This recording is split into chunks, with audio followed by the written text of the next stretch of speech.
Ayan, meron naman silang binabakbak na lupa dun guys, dun sa lugar na yun.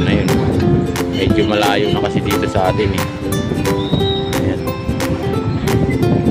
At dito naman nag-assemble sila. Ayan, ang sinasabi ko nga kung gaano kalaki yung kanilang ina-assemble na yan. Ayan, marami pang silang heavy equipment na ina-assemble. Ayan, may mga bagong deliver. Ayan, kabababa lang, tapos lang po ibaba, hindi natin inabutan.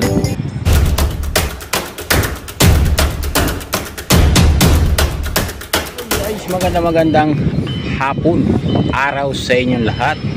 No, dito naman tayo sa South Railway ng Santa Rosa, Laguna. No, talagang hindi na mapipigilan itong stockpile area nila dito guys. Kung gaano ka dami yung ina-assemble nilang heavy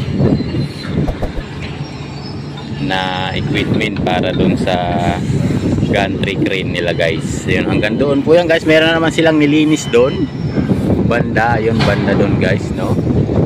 Hanggang doon po yung area nila na yan guys. Kaya maraming salamat po sa inyong lahat sa walang sawa ninyong pagsubaybay sa aking YouTube channel, no? Ito na naman tayo, sabi ko nga sa inyo, araw-arawin na natin pag-update dito sa area na to guys. Yan yung kanilang sitwasyon ngayon dito. Ayan, nag-assemble sila ng heavy gantry crane guys. Ayan, napaka luwang nitong area nito. Ayan, hanggang ano po itong area nila, hanggang Alabang, no? Yan po, sa may Kupang area yung kanilang responsibility area na kung saan i-deploy yung mga sentimental packs po na i-deploy nila sa bawat area. So yan, hanggang doon. Ayan, meron naman silang binabakbak na lupa doon guys, doon sa lugar na yun. Ayun, oh. Medyo malayo na kasi dito sa atin eh. Ayan, oh. At dito naman nag-assemble sila. Ayan, ang sinasabi ko nga kung gaano kalaki yung kanilang ina-assemble na yan. Ayan, marami pang silang heavy equipment na ina-assemble. Ayan, may mga bagong deliver.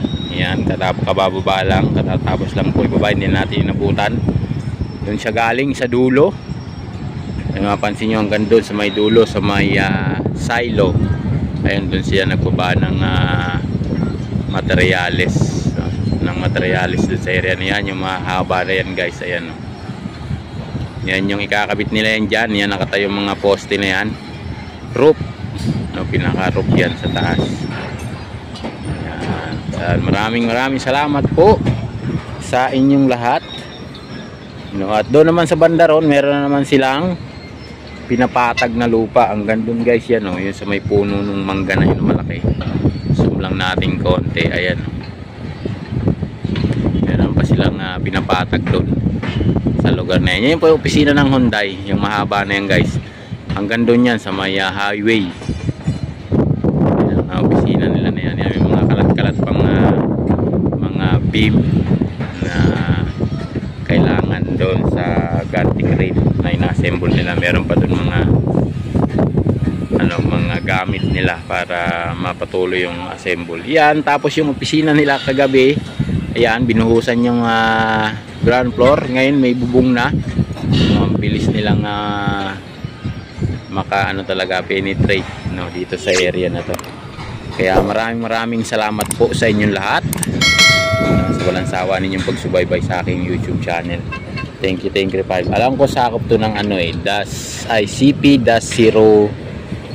at saka S05 tsaka CP-S-06, no?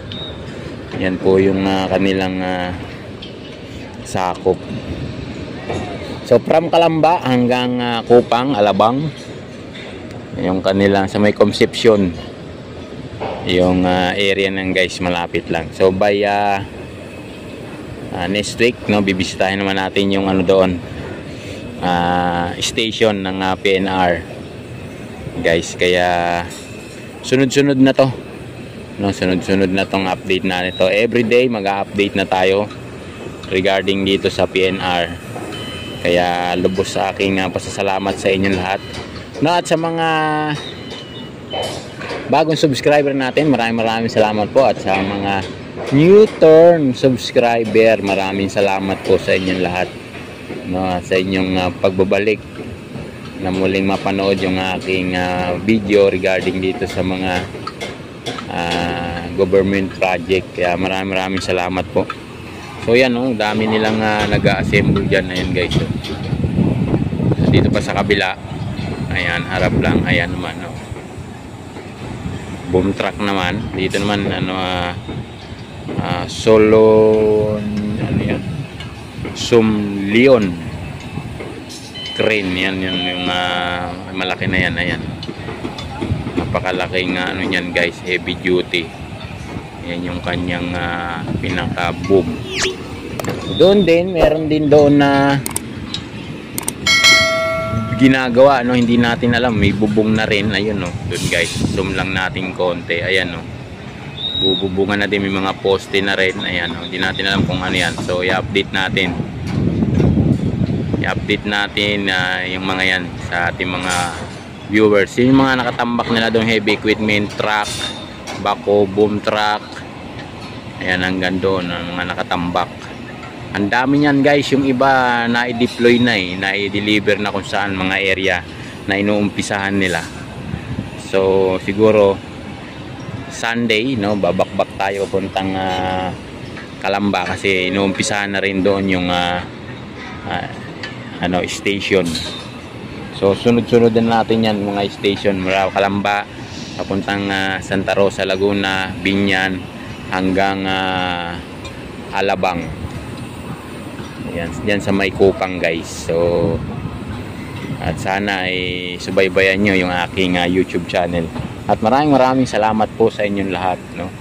Lubos ang aking pasasalamat po sa inyong lahat, no. Kung wala po kayo, hindi po mabubuo ang isang channel kung walang mga viewers. Kaya malaki ang utang na loob sa ating mga viewers. Maraming salamat po sa inyo. Ayan, yan, isang katutak lang naman yung tao dyan na gumagawa. Ayan, ang binuhusan nila kagabi na parang gutter. Ayan guys, oh, may taklob na sako, yung parang katsa. Ayan, oh, binuhusan nila yan kagabi.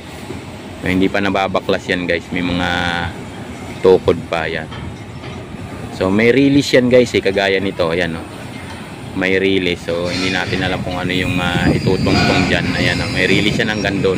So doon hindi pa nabubuhusan yung bandang area na yun guys. So tingnan natin kung ano yung ikakabit dyan na equipment. So subaybayan natin yan guys. Kaya everyday mag-upload tayo ng ating video regarding dito sa PNR Santa Rosa, Laguna. Yan, so subaybayan natin guys. So ang amin naman project ay ito, pakisilip ko lang sa inyo. Ayan yung aming project, maluwang din to guys, hanggang doon. Ayan, hanggang doon. Yan naman lang yung aming project. So kabila lang nito ay project naman ng PNR. Yan, yung bakod lang po kasi yung pagitan namin. Ayan guys, oh, bakod lang. Nagkataon na dito sila napadpad sa aming area. So nakapag-umpisa na kami, kaya nakataas na kami ng 5th floor. Kaya kitang-kita namin kung ano yung nangyayari araw-araw dito sa PNR, dito sa may kanilang stockpile area dito sa may Santa Rosa, Laguna. Yan, baka nga bakbakin na rin yung ano na yan, no? Yung building na yan na nasunog. Yan, umuusok na naman guys. Ayan, umuusok naman, nasunog yan eh. So baka bakbakin na rin yan kasi nga sagabal sa area nila. Ewan ko kung sakop pa ng may-ari ng lupa etong ginagalawan nila, yung may building na yan. Kaya yun, maraming salamat po sa inyong lahat. At sana po ay wag niyong kalimutang mag-subscribe, like at paki-share na rin ang ating video, no, regarding sa ganitong mga gawain dito sa atin, no, ng government construction. Kaya yan, maraming salamat po. At sinusubaybayan din natin ang Apo BBM. Sana nga po ay hindi totoo yung mga paratang sa kanya, no? Nakakasama ng loob no? At kung ano yung mga binabato sa kanya, no? Sabagay, hindi naman natin alam at tayo simpleng mamamayan lang, no? Yun ay napupulot lang natin sa mga balita at kuro-kuro at mga patong-patong na balita, no? Hindi natin alam kung ano yung totoo. Kaya ano rin tayo, naninimbang, no? Mahirap magsalita kasi hindi natin alam kung ano yung nangyayari. Unang-una, hindi tayo mga tiga-senado, no? Simpleng mamamayan lang tayo. So yun yung binuhusan nila kahapon at kompleto na rin. Ayan, may mga tao pa rin natira. Kaya maraming salamat po sa inyong lahat at ako'y magpapaalam na. Ayan, hanggang dito na lang. Bye bye. Ayan, inaangat na nila guys. Ayan, pinapatong na nila, inaangat na nila yan guys. Ayan. Ayan, maraming salamat po. Bye bye. Ano nangyari doon sa sa truck? Babaon ka dyan kasi nga bato yan, no? Babaon ka dyan guys, kaya huwag kang pumasok dyan, puro graba yan. Ayan. Let's go! Bye bye po.